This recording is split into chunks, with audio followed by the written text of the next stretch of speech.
Welcome to Star Jam with Chittu. ഇന്നത്തെ നമ്മുടെ guest is the famous girl from the famous song Andilonde Nere Kandile Chandirande Pulalale. Please welcome Anumol. Welcome to Star Jam, Anumol. Thank you, thank you. ഈ പാട്ട് പാടി നടക്കാറുണ്ടോ ആൾക്കാര് അനുമോളെ കാണുമ്പോൾ? മുമ്പുണ്ടായിരുന്നു, പ്രത്യേകിച്ച് കുട്ടികളൊക്കെ കാണുമ്പോൾ പാടാറുണ്ടായിരുന്നു. ഇപ്പൊ അത് ഇത്തിരി കുറഞ്ഞിട്ടുണ്ട്. ഓക്കെ. അനുവിനെ വിളിക്കുന്നതാണോ ഇഷ്ടം, അനുമോൾ എന്ന് വിളിക്കുന്നതാണോ ഇഷ്ടം? അനുമോൾ ആണോ? സ്വന്തം പേരിൽ ഒരു അർത്ഥം കൽപ്പിക്കുക. സ്വന്തമായിട്ട് ജെനുവിൻ. ഓക്കെ. എത്ര ജെനുവിൻ ആണെന്നാണ് അണ്ടർസ്റ്റാൻഡിങ്? ഞാൻ എൻ്റെ മാക്സിമം അല്ലെങ്കിൽ എൻ്റെ അറിവിൽ ഞാൻ നല്ല ജെനുവിൻ ആയിട്ടുള്ള ഒരാളാണ് എന്നാണ് എൻ്റെ വിശ്വാസം. Okay. One of the most famous movies ആയിരുന്നു ഷട്ടർ. അതിൻ്റെ തമിഴ് റീമേക്കിൻ്റെ ലീഡ് ഹീറോയിൻ ആണ് എൻ്റെ മുന്നിലിരിക്കുന്ന അനുമോൾ. ഒരു നാൾ ഇരവിൽ മലയാളം തർജ്ജിമ എന്താണ്?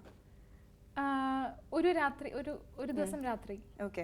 ഒരു നാൾ ഇരവിൽ എന്ന് പറയുന്ന ഒരു സിനിമ എടുക്കുമ്പോൾ അതൊരു തമിഴ് റീമേക്ക് ആകുമ്പോൾ ഒത്തിരി ആക്ടേഴ്സ് ഓപ്ഷൻസ് ഉണ്ട് തമിഴ് ഇൻഡസ്ട്രിയിൽ തന്നെ. പക്ഷെ അതിലൊക്കെ ഉപരി ഡയറക്ടറിൻ്റെ ചോയ്സ് ഇസ് യു. എങ്ങനെയാണ് ഈ റോൾ ലാൻഡ് ചെയ്തത്? ഒന്ന്, ഞാൻ വിജയ് സാറിനെ ഞാൻ ചെന്നൈ ഫിലിം ഫെസ്റ്റിവൽ കഴിഞ്ഞ് വരുമ്പം ഫ്ലൈറ്റിൽ വെച്ച് ഞങ്ങളുടെ ഒരു കോമൺ ഫ്രണ്ട് ഇൻട്രൊഡ്യൂസ് ചെയ്തിട്ടുണ്ടായിരുന്നു. ഓക്കെ.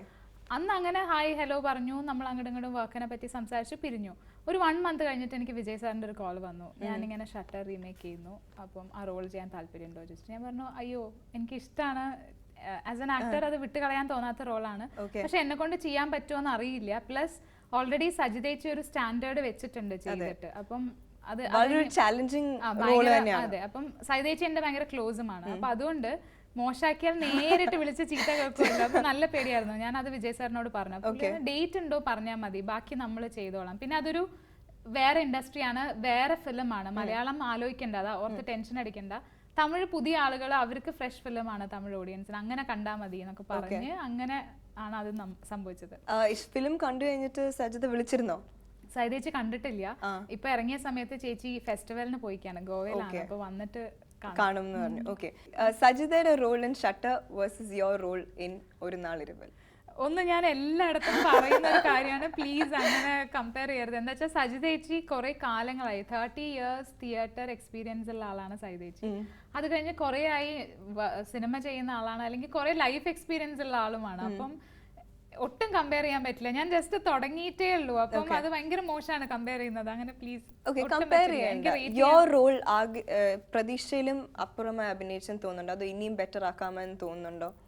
ഇനിയും ബെറ്റർ ആക്കായിരുന്നു. എല്ലാ സിനിമ കണ്ടു കഴിയുമ്പോഴും എപ്പോഴും അങ്ങനെ തോന്നുന്നത് നാച്ചുറൽ ആണല്ലേ? എനിക്ക് എപ്പോഴും അങ്ങനെയാ തോന്നാറ്. ഏത് കണ്ടാലും ഞാൻ സാറ്റിസ്ഫൈഡ് ആവാറേ ഇല്ലേ. പ്രത്യേകിച്ച് ഞാൻ എപ്പോഴും എന്നെ ഞാൻ ഓൺ സ്ക്രീൻ കാണുമ്പോൾ ആദ്യത്തെ പ്രശ്നം എനിക്ക് ചമ്മലാണ്, എല്ലാവരുടെയും കൂടെ ഇരുന്ന് കാണാൻ ഭയങ്കര മടിയാണ്. പ്ലസ് ഞാൻ ഒറ്റയ്ക്ക് ഇരുന്ന് കാണുമ്പോൾ ഞാൻ കൂടുതൽ നോക്കുന്നത് എന്റെ മിസ്റ്റേക്സ് ആണ്. അയ്യോ അത് ശരിയായില്ല, ഇത് ശരിയായില്ല, എന്തൊരു മോശമാണ്, അത് മാത്രമാണ് ഞാൻ ഏറ്റവും കൂടുതൽ കാണുന്നത്. അപ്പൊ എപ്പോഴും ചെയ്ത് കഴിയുമ്പം നന്നാക്കായിരുന്നു എന്ന് എപ്പോഴും തോന്നും. ഓക്കെ. മെനി ടൈംസ് ഒരു റീമേക്ക് വരുമ്പോൾ അതിനകത്ത് സ്റ്റോറി ലൈനിൽ ചേഞ്ച് വരാറുണ്ട് മെനി ടൈംസ്. എന്തുകൊണ്ടാണ്? ഓപ്ഷൻ 1 ബിക്കോസ് ആ ഒരു ഓഡിയൻസ് ഡിമാൻഡ് ചെയ്യുന്നത് കൊണ്ട്, ഓപ്ഷൻ 2 ഒരു ചേഞ്ച് ആവശ്യമാണ്. ഒന്ന് എന്താ വെച്ചാൽ അതേപോലെ ചെയ്യാനാണെങ്കിൽ ആവശ്യമില്ല, വേറൊരു സിനിമ എടുക്കേണ്ട ആവശ്യമില്ല. അപ്പം വേറെ ഇൻഡസ്ട്രി ആകുമ്പം അവിടെ വേറെ അവസ്ഥയാണ്, അവരുടെ കൾച്ചർ വേറെയാണ്, അവരുടെ ലാംഗ്വേജ് വേറെയാണ്, അവരുടെ സോഷ്യൽ സിസ്റ്റം വേറെയാണ്. അപ്പൊ എന്തായാലും ആ ഡിഫറൻസ് വേണമല്ലോ, ലാംഗ്വേജ് ഡിഫറൻസ് വരുന്നതിന്റെ ഒപ്പം തന്നെ ആ ഒരു കൾച്ചർ ഡിഫറൻസും സിനിമയിൽ വരണ്ടേ. അപ്പം അതായിരിക്കണം ഡിഫറൻസസ് വരുന്നത്. ഒരു നാൾ ഇരവിലും സ്റ്റോറി ലൈനിൽ വ്യത്യാസമുണ്ടോ? അത്ര അധികം ഇല്ല, ചെറിയ വ്യത്യാസങ്ങളാണുള്ളത്. ഇപ്പം ഞാൻ ചെയ്ത ഈ ക്യാരക്ടറിന് ഒരു ഇന്നസെൻസ് കൂടും അവിടെ തമിഴിൽ കുറച്ചും കൂടെ. എന്താ വെച്ചാൽ എന്റെ മോളെ പഠിപ്പിക്കാൻ വേണ്ടിയിട്ട് ഈ ജോലി ചെയ്യുന്നത് തെറ്റല്ല എന്ന് എനിക്ക് തോന്നി എന്ന് പറയുമ്പം ഒരു റീസൺ ഉണ്ട് ഇവരിത് ചെയ്യുന്നതിന്, അത് നല്ലൊരു റീസണുമാണ്. അപ്പം ഈ ക്യാരക്ടറിന് ഇത്രയും കൂടെ ഇന്നസെൻസ് കൂടി. അതേപോലെ മലയാളത്തില് മദ്യപിക്കുന്ന സീനുണ്ട്, സൈലേച്ച് കുപ്പിയൊക്കെ എടുത്ത് ഇങ്ങനെ കഴിച്ച് കുടിക്കുന്ന ഒരു സീനുണ്ട്. എനിക്കത് ഇഷ്ടമായിരുന്നു ആ സീൻ. ഞാൻ പറഞ്ഞു അത് വേണം, നമുക്കും ചെയ്യാന്ന് പറഞ്ഞപ്പോ അവിടെ അത് വേണ്ടാന്ന് പറഞ്ഞു. തമിഴ്നാട്ടിൽ അത് പറ്റില്ല, അങ്ങനെയൊക്കെ പറഞ്ഞിട്ട് അവർ ആ സീൻ വേണ്ട വെച്ചു. അങ്ങനെ ചെറിയ ഡിഫറൻസ്, ബാക്കി സ്റ്റോറി സെയിം തന്നെയാണ്.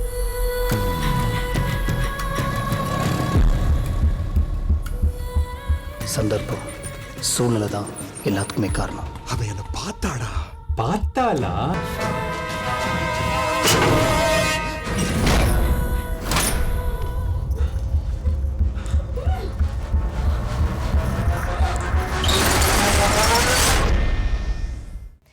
രണ്ട് വെരി ബോൾഡ് യെറ്റ് ഒരു കൾച്ചറലി അക്സെപ്റ്റഡ് ആവാൻ കുറച്ച് ബുദ്ധിമുട്ടുള്ള ക്യാരക്ടേഴ്സാണ് വെടി വഴിപാടിൽ അഭിനയിച്ചിരിക്കുന്നതും പിന്നെ നൗ ഒരു നാളിരവിൽ.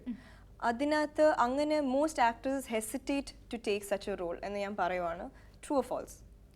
എനിക്ക് തോന്നുന്നു അല്ലാന്ന്. ഈ ക്വസ്റ്റ്യൻ എന്നോട് പലരും ചോദിച്ചിട്ടുണ്ട്. പക്ഷേ ഒരു ആക്ടർ എപ്പോഴും ഇങ്ങനത്തെ ചാലഞ്ചിങ് റോൾസ് കിട്ടിയാൽ വിട്ട് കളയില്ല എന്ന് തന്നെയാണ് എനിക്ക് തോന്നുന്നത്. പിന്നെ അതിനകത്തൊരു പ്രശ്നമില്ലാത്ത 2 റോൾസ് ആണ്. നല്ല ക്യാരക്ടേഴ്സ് ആണ്, നല്ല സ്ത്രീകളാണ്. ആൻഡ് ഇപ്പം കോസ്റ്റ്യൂമിന്റെ ലിമിറ്റേഷൻസ് ഒക്കെ ഉള്ള ആൾക്കാർക്കാണെങ്കിൽ അതും ഒരു പ്രശ്നമില്ല, ഫുൾ സാരി ഒക്കെയാണ്. അപ്പം എനിക്ക് തോന്നുന്നു ആര് കിട്ടിയാലും കളയില്ലായിരിക്കും. അത് എനിക്ക് വന്നു എന്നുള്ളത് എന്റെ ലക്കാന്നാണ് എനിക്ക് തോന്നുന്നത്. ഇമേജിനെ ബാധിക്കും എന്നുള്ളത് ശരിയാണോ? അങ്ങനെ പലരും പറഞ്ഞ് ഞാൻ കേട്ടിട്ടുണ്ട്. എന്നെ സംബന്ധിച്ച് ഞാൻ അങ്ങനെ ഒരു ഇമേജ് കോൺഷ്യസ് അല്ല. നമുക്ക് ഹാപ്പി ആവുന്ന, നമ്മൾ സാറ്റിസ്ഫൈഡ് ആവുന്ന, നമ്മൾ കംഫർട്ടബിൾ ആയിട്ടുള്ള സ്ഥലത്ത് വർക്ക് ചെയ്യുക. ബാക്കി ഇമേജ് ഒക്കെ വരും പോവും, അത് ഞാൻ ബോധേഡല്ല. Okay, your critically acclaimed movies ആയിരുന്നു അകം, ചൈല്യം, ഈ couple of movies that you have done. അതിനകത്ത് have you been typecast? What is your take on that? ഇല്ല, എന്താ വെച്ചാൽ ഞാനാണ് ഇപ്പം നമ്മൾ ടൈപ്പ് കാസ്റ്റ് ആവുന്നുണ്ടെങ്കിൽ അത് നമ്മുടെ കയ്യിലിരിപ്പാണ്. നമ്മളാണ് ഫിലിംസ് ചൂസ് ചെയ്യുന്നത്. ആരും നമ്മളെ അടിച്ചു പിടിച്ചുകൊണ്ടുപോയി അഭിനയിപ്പിക്കില്ല. അപ്പം നമ്മൾ ഇഷ്ടമുള്ളത് നമ്മൾ സെലക്ട് ചെയ്യുന്നു. അങ്ങനെ എനിക്ക് ഇഷ്ടമാവുന്ന, ഞാൻ കംഫർട്ടബിൾ ആവുന്ന സാധനങ്ങൾ സെലക്ട് ചെയ്യുന്നതിൽ ടൈപ്പ് കാസ്റ്റിംഗ് ഇല്ല. പക്ഷെ എന്നാലും എനിക്ക് തോന്നുന്നു എന്നെ എപ്പോഴും ആളുകൾ വിളിക്കുമ്പം ആദ്യം വിളിക്കുക നാടൻ കുട്ടി, മുണ്ട് ബ്ലൗസ് എന്നൊക്കെ പറഞ്ഞാൽ എനിക്ക് തോന്നുന്നു ഒരുവിധം മുണ്ട് ബ്ലൗസ് സിനിമകൾ മുഴുവൻ കഥ ഞാൻ കേൾക്കാറുണ്ട്. ഞാനിപ്പോ 3 ചെയ്യും ചെയ്തു. അങ്ങനെ എനിക്ക് എപ്പോഴും വരാറുണ്ട്. ആളുകൾ എന്നെ വിളിക്കുമ്പോൾ അങ്ങനെയാണ് വിളിക്കാറ് കൂടുതൽ. പക്ഷെ ഡെലിബറേറ്റ് ആയിട്ട് അപ്പൊ ഇനി ഇങ്ങനത്തെ സ്ക്രിപ്റ്റ് കുറച്ച് കുറയ്ക്കാമെന്ന് എപ്പോഴും ആലോചിച്ചിട്ടുണ്ടോ? അങ്ങനെ ഞാൻ ആലോചിച്ചിട്ടില്ല ഇതുവരെ. ഞാൻ ഹാപ്പിയാണ് ചെയ്യുന്ന വർക്കിൽ, അപ്പൊ അതുകൊണ്ട് അങ്ങനെ ആലോചിക്കേണ്ടി വന്നിട്ടില്ല. പക്ഷെ ഇപ്പോ അതിനൊരു ബ്രേക്ക് ചെയ്യുന്ന ഒരു ക്യാരക്ടർ വരുന്നുണ്ട്, റോക്ക് സ്റ്റാർ എന്ന് പറഞ്ഞ ഫിലിമിൽ വരുന്നുണ്ട്.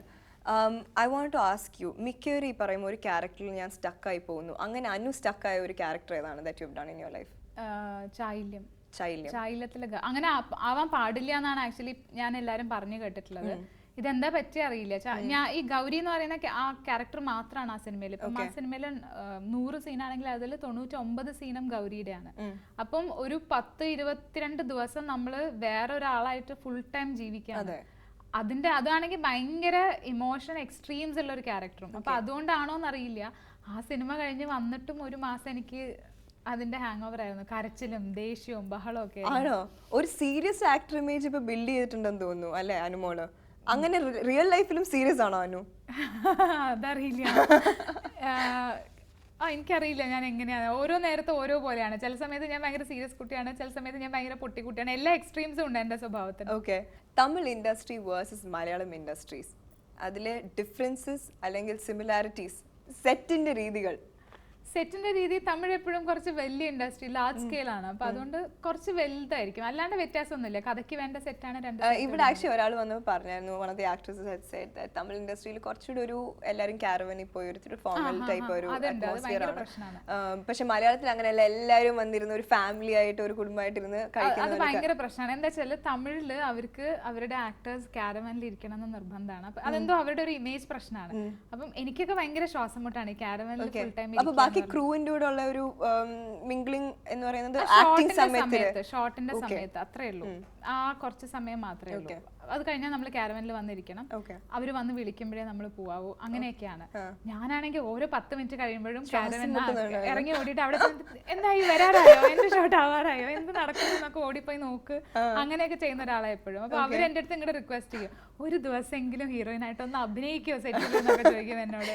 ഓഡിയൻസിന്റെ ആറ്റിറ്റ്യൂഡ് ടുവേർഡ്സ് മൂവീസ് വ്യത്യാസമുണ്ട്? നല്ല വ്യത്യാസമുണ്ട്, നല്ല വ്യത്യാസം. എന്ന് വെച്ചാൽ തമിഴ്നാട്ടിൽ അവര് ഭയങ്കര ഇപ്പോഴും സ്റ്റാർസ് എന്ന് പറഞ്ഞാൽ അവർക്ക് ഭയങ്കര വലിയ സംഭവം, ദൈവം ഒക്കെ പോലെയാണ്. ഷട്ടറിന്റെ ഷൂട്ടിംഗ് സമയത്ത് ആളുകൾ വന്ന് സത്യരാജ് സാറിന്റെ കാല് തൊട്ട് അനുഗ്രഹം മേടിക്കണു.